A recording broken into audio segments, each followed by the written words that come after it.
So I did a video a while ago on a topic called post-betrayal transformation. Got a lot of questions, so I want to clarify some stuff. What is post-betrayal transformation? Well, that was one of the 3 discoveries that were made during my PhD study on betrayal.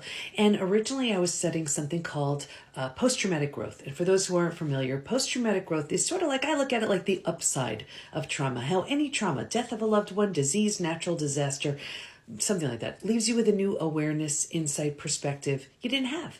But I had been through death of a loved one and I had been through disease. And I was like, nope, betrayal feels so different for me.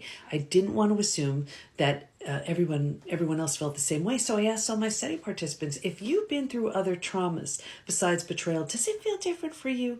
Unanimously, they said, oh my gosh, it's so different. And here's why.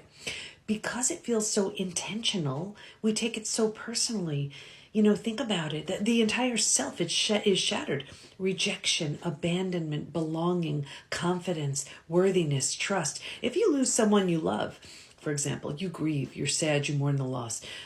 Life will never be the same. But you don't question your sanity. You don't lose your ability to trust. You know, you may not feel rejected, right? Betrayal is a complete and total shattering of the self. So it didn't quite qualify as post-traumatic growth. It was like, yeah, you need to rebuild your life, but you also need to rebuild the self. So I coined a new term, post-betrayal transformation. That's the complete and total rebuild of your life and yourself after an experience with betrayal. So is it different from other types of traumas? Yes, it is. And that's not to say what's better, what's worse. They all stink. But betrayal gives you the opportunity to create a version of you that never would have had the opportunity to exist and be created had that experience not happen. And if you ask me, that's trauma well served.